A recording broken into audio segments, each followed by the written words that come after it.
ఓం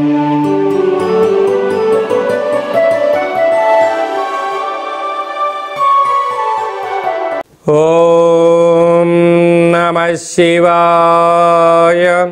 ఓం నమో నారాయణాయ. నరదృష్టి నివారణ కాళభైరవాయ నమో నమః. అక్షరతులాభార నవగ్రహ దేవతాభ్యో నమో నమః. హరి ఓం. మా ఛానల్కి స్వాగతం. చూస్తున్న వీక్షకులకు ప్రేక్షకులకు ప్రియ కాళభైరవ భగవద్బంధులకి స్వాగతం పలుకుతూ, సనాతన ధర్మ సంరక్షకులకు జ్యోతిష అభిమానులకు అందరికీ కూడా హోళికా పూర్ణిమ శుభాకాంక్షలు, అలాగా కొత్త అమావాస్య ఆశీస్సులు. ఎందుకనగా తెలుగు ఉగాది పండగ రావడానికి పాల్గొన మాసంలో శుద్ధ పూర్ణిమ, బహుళ అమావాస్యను ఇటు కొత్త అమావాస్య, కొత్త పూర్ణిమ అని చెప్పుకుంటూ ఉంటాం. కనుక ఈ రంగుల హోళీ కార్యక్రమంలో పాల్గొందాం, సంపూర్ణమైన సకల దేవతల ఆశీస్సులు పొందుదాం. 1/3/2025 నుండి 31/3/2025 వరకు పుట్టినటువంటి వారందరికీ కూడా ముందస్తుగా జన్మదిన శుభాకాంక్షలు. గతంలో వివాహం చేసుకున్న వారికి వివాహ వార్షికోత్సవ శుభాకాంక్షలు. ద్వాదశ రాశుల్లో గ్రహ గమనాన్ని ఒకసారి వీక్షింపచేద్దాం. వృషభ రాశిలో దేవగురు బృహస్పతి సంచార స్థితి, మిథున రాశిలో కుజ భగవానుడు సంచార స్థితి, కన్యరాశిలో కేతు భగవానుడు సంచార స్థితి, కుంభరాశిలో ఏడాది తర్వాత 30 సంవత్సరముల తర్వాత రవి భగవానుడు శని భగవానుడితో కలిపి సంచారం చేయడం. ఎందుకనగా శని భగవానుడు ఈ మార్చి ఆఖరికి మీనరాశిలోకి వెళ్ళిపోతున్నాడు. అంటే రవి శనులు మళ్ళీ అక్కడ తిరిగి కలవాలంటే 30 సంవత్సరముల సమయం పడుతుందని చెప్పి కూడా గమనించాలి. మీనరాశిలో బుధుడు, శుక్రుడు, రాహు సంచార స్థితితో ద్వాదశ రాశుల్లో గ్రహ గమనాలు ఈ విధంగా ఉన్నాయి. మకర రాశి వారికి హోళికా పూర్ణిమ సందర్భంగా ఒకవైపు ఏలనాటి శని చివరార్ధకాల సమయంలో ఉన్నప్పుడు గ్రహదోషాన్ని ఎలా తొలగించుకోవాలి, గ్రహ ఐశ్వర్యానికి ఎలా స్వాగతం పలకాలో ఈ వీడియోలో సవివరంగా సంపూర్ణంగా తెలుసుకుందాం. మకర రాశిలో ఏ నక్షత్రాలు వస్తాయనగా ఉత్తరాషాఢ నక్షత్రంలోని 2, 3, 4 పాదాలు, శ్రవణ నక్షత్రంలోని 4 పాదాలు, ధనిష్ఠా నక్షత్రంలోని 1, 2 పాదాలను కలిపితే మకర రాశి అవడం జరుగుతుంది. చాలామందికి పుట్టినటువంటి కాల సమయంలో డేటా ఆఫ్ బర్త్లో లేనటువంటి కారణం వలన పేరు యొక్క మొదటి అక్షరాన్ని అనుసరిస్తూ ఆ రాశిని తెలుసుకునే ప్రయత్నం చేద్దాం. జూ, జే, జో, ఘా, గి, బో, జా, జి అక్షరాల వారందరూ కూడా మకర రాశి జాతకులే. మకర రాశి వారికి ఏళ్ళనాటి శనిలో చివరార్ధపు రోజులు, 30 సంవత్సరాల తర్వాత రవి భగవానుడు శనితో కలిపి సంచారం చేయడం, అలాగనే వీరికి 2వ స్థానంలో విశేష గ్రహ సంచార స్థితి ఉండడం, 3వ స్థానంలో త్రిగ్రహ కూటమి సంచార స్థితి ఉండడం, ఒకవైపు 5వ స్థానంలో గురువు, 6వ స్థానంలో కుజుడు సంచారం చేసినప్పుడు గ్రహదోషం అధికంగా ఉన్నప్పుడు గ్రహయోగం కలగడానికి ఎలాంటి విధులను పాటించాలో తెలుసుకుందాం. ఈ అనేక రకాల వీడియోలలో ఈ వీడియో మీరు చూస్తున్నారు అన్నట్లయితే నవగ్రహ దేవతలకు మీరు సేవ చేసే సమయం ఆసన్నమైంది. అక్షర తులాభార కార్యక్రమంలో పాల్గొనే సమయం ఆసన్నమైంది. 30 సంవత్సరాల తర్వాత రవి భగవానుడు శనితో కలిసి ఉండడం, ఏలనాటి శని పూర్తిగా వెళ్ళిపోయే సమయం ఆసన్నమైనప్పుడు ఆ అక్షర తులాభారంలో పాల్గొనడం వలన, రవి తులాభారంలో పాల్గొనడం వల్ల ఆరోగ్యము, శని భగవంతుడి యొక్క తులాభారంలో పాల్గొనడం వల్ల ఆయుష్, ఆరోగ్యం, ధనవంతులు కాబోతున్నారు. కనుక అక్షర తులాభారంలో పాల్గొందాం, ఏలనాటి శనిని తొలగించుకుందాం, రాబోయేటువంటి కొత్త ఉగాది పండుగకు స్వాగతం పలుకుదాం. ఈ 7.5 సంవత్సరాల పడ్డ కష్టాలకు స్వస్తి పలుకుదాం. రంగుల హోలీ అయినటువంటి హోలీ పండుగ పూజా కార్యక్రమంలో పాల్గొందాం. హానికరం లేనటువంటి రంగులతోనే కార్యక్రమాల్లో పాల్గొందాం. అందరికీ మంచి జరగాలని కోరుకుందాం. నీటి వ్యాపారస్తులు, హోటల్ వ్యాపారస్తులు, డాక్టర్లు, మెడిసిను, అన్నదానము, సాఫ్ట్వేర్ హార్డ్వేర్ ఉద్యోగస్తులు, వ్యవసాయ సోదరీమణులు, గృహ భవన నిర్మాణ కార్యక్రమం చేసేవారు, స్వయంవృత్తులు, అలాగే మార్కెటింగ్ రంగంలో ఉండబడిన వారు విదేశాలకు వెళ్ళాలని కోరిక చాలా మంచిదే. కానీ ప్రస్తుతం కాలమానం రాబోయే కాలంలో షష్ఠగ్రహ కూటమి రాబోతుంది కనుక గ్రహదోషం యొక్క ప్రభావం అనేక దేశాలపైన ఉండడం వలన సరైన పత్రాలు లేనటువంటి వారికి తిరిగి రిటర్న్ వచ్చే పరిస్థితి ఉంటుంది. కనుక అలా ఇబ్బంది పడకుండా నీతికి నిజాయితీకి మకర రాశి జాతకులే కేంద్ర బిందువులు. కనుక ధర్మబద్ధంగా ఉండండి, మంచి జీవితానికి స్వాగతం పలకండి, కష్టాలకు స్వస్తి పలుకుదాం, ఐశ్వర్యానికి స్వాగతం పలుకుదాం.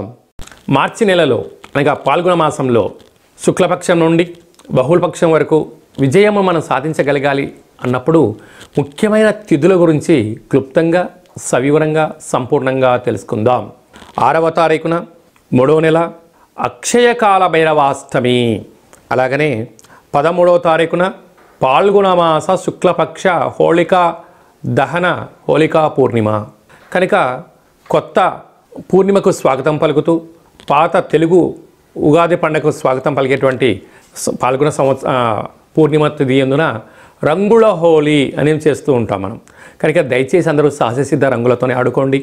ఎలాంటి హానికరం లేనటువంటి జీవనాన్ని పొందే మానవ ప్రయత్నం చేయండి. 22వ తారీఖున కాళభైరవ బహుళాష్టమి అక్షయ కాళభైరవాష్టమి స్వామివారి పూజలో పాల్గొందాం. 29వ తారీఖున తెలుగు ఉగాది చివరి అమావాస్య పాల్గొన అమావాస్య. అది ఏ కాకుండా షష్టగ్రహ కూటమితో కూడుకున్నటువంటి అమావాస్య కనుక వీలైనంత వరకు అందరూ కూడా 28, 29 అంటే 27 రాత్రి నుంచి 3 రోజులు ముఖ్యమైన పండగలు పనులు కానీ దూరవాయు జల ప్రయాణాలు కానీ పెట్టుకోకపోవడం ఉత్తమోత్తంగా భావించగలగాలి. అది ఏ కాకుండా మనమందరము కూడా కొత్త సంవత్సరానికి మనం స్వాగతం పలకబోతున్నాం కనుక వీలైనంత వరకు ఇంట్లో మనకు చాలా ప్రాంతాల్లో చాకలి వాళ్ళు ఉంటారు. వారికి అమావాస్యకు ఒక 2 రోజుల ముందర కానీ వారిని భార్యాభర్తలను కూర్చోబెట్టి లేకుంటే అమ్మాయిని కూర్చోబెట్టి బొట్టు పెట్టి అమ్మాయికి చీరె సారె గాజులు ఇంట్లో పసుపుతో కూడుకున్నటువంటి పదార్థాన్ని వండి ఇంటి యజమానికి వాహనానికి కానీ ఫ్యాక్టరీకి కానీ దిష్టి తీసి వారికి చాకలి వాళ్ళకు ఇవ్వడం వలన చాలా అద్భుతమైన మంచి ఫలితాలు ఉంటాయి. అంటే చాకలి వారిని ఇంటి ఆడపిల్లతో సమానం అంటూ ఉంటాం. కనుక సంవత్సరపు చివరి అమావాస్య రోజున ఇలా చేయడం వలన ఈ గత సంవత్సరంలో అంటే ఈ సంవత్సరం అనుభవించే కష్టాలన్నింటినీ కూడా ఫుల్ స్టాప్ పెట్టి నరదృష్టిని నివారించే ఏకైక ఒక మార్గంగా భావించగలగాలి. అలా కుదరకపోతే ఈ కింది నెంబర్ మీరు సంప్రదించినట్లయితే మన యొక్క కాళభైరవ స్వామి యొక్క దేవాలయంలో ఇలాంటి కార్యక్రమాన్ని ఆచరింపచేయడం జరుగుతుందని చెప్పి కూడా మీరు గమనించాలి. అలాగను ఈ తెలుగు ఉగాది పండుగకు వీడ్కోలు పలుకుతూ కొత్త ఉగాది మనకు నూతన తెలుగు సంవత్సరానికి స్వాగతం పలుకుతూ ఇంకనూ విజయం సాధించాలి అన్నట్లయితే ఈ యొక్క పాత్ర కంచు పాత్ర అంటే అందుకే కంచు మోగినట్టు కనకము మోగదు గదరాసుమతి అని చెప్తూ ఉంటారు.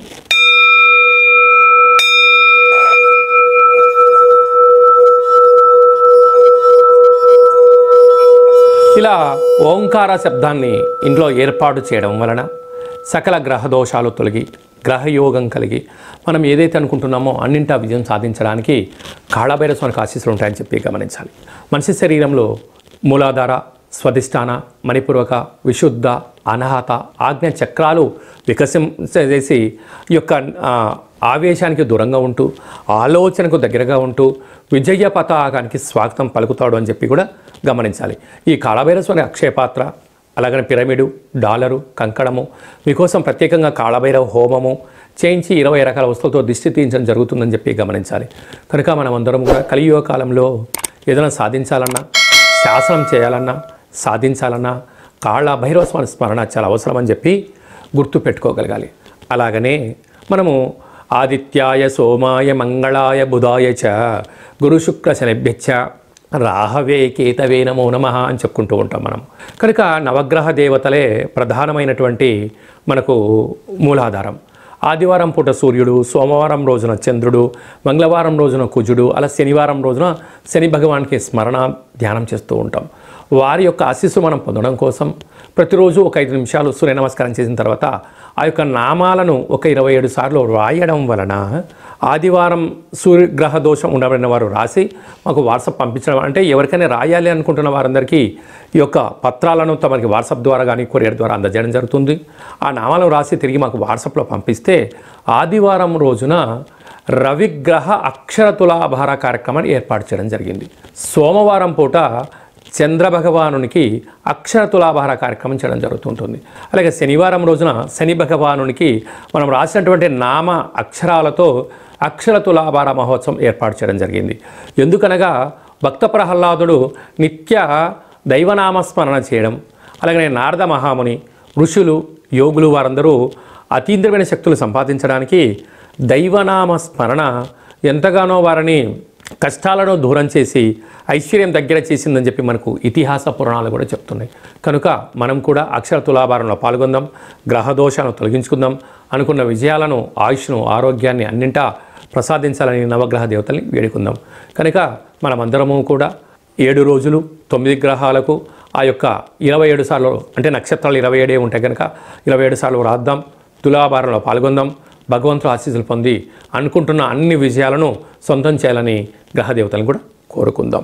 అలాగనే మీ వ్యక్తిగత జాతకం తెలుసుకోవాలనుకుంటున్నారా? మీరు పుట్టినటువంటి తేదీ, నెల, సంవత్సరం, సమయం మీరు రాసి పంపిస్తే 100 సంవత్సరాల జాతకాన్ని రాసి పంపించి మీరు పుట్టినప్పుడు గ్రహ గమనాలు ఎలా ఉన్నాయి, రాబోయే కాలంలో ఎలా ఉండబోతున్నాయి అనే సవివరంగా సంపూర్ణంగా తెలియజేయడం జరుగుతుంది. చాలామందికి డేటా బర్త్లో లేనటువంటి వారికి మీ పేరు యొక్క మొదటి అక్షరాన్ని అనుసరిస్తూ ఆ రాశి యొక్క స్థితిగతులను తెలియచేస్తూ రమణ శాస్త్రం ద్వారా అనగా గవళ ద్వారా కాళభైరవ ఉపాసన చేత భూత భవిష్యత్ వర్తమానాన్ని తెలియజేయడం జరుగుతుంది. కనుక వ్యక్తిగత జాతకం తెలుసుకుందాం. సంవత్సరానికి వీడియోలు పలుకుదాం. కొత్త సంవత్సరం యొక్క ఆదాయ వేళ ఎలా ఉందో తెలుసుకొని జీవితాన్ని అంధకారంలో లేకుండా వెలుగులో పొంది అద్భుతమైన జీవితానికి స్వాగతం పలికే మానవ ప్రయత్నం చేద్దాము అనేటువంటిది చేసి మనం ముందుకెళ్దాం. కనుక వ్యక్తిగత జాతకం తెలుసుకోవాలనుకుంటున్న వారందరూ కూడా ఈ కింది ఫోన్ నెంబర్ ద్వారా ఆన్లైన్ ద్వారా కానీ ఆఫ్లైన్ ద్వారా కానీ వాట్సాప్ ద్వారా కానీ సంప్రదించి అపాయింట్మెంట్ తీసుకొని సంప్రదించగలరు. అందరికీ శుభం, జయం, లాభం కలను కోరుకుంటూ ఆశీర్వచనం. ఓం శతమానం భవతి శతాయు పురుష సతేంద్రియ ఆయుష్యేవేంద్రియే ప్రతిష్టతి ధనం ధాన్యం బహుపుత్రలాభం శత సంవత్సరం దీర్ఘమాయు సర్వే జనా సుఖినో భవంతు లోకా సమస్తా సుఖినో భవంతు సర్వం కాళభైరవ దేవతార్పణమస్తు.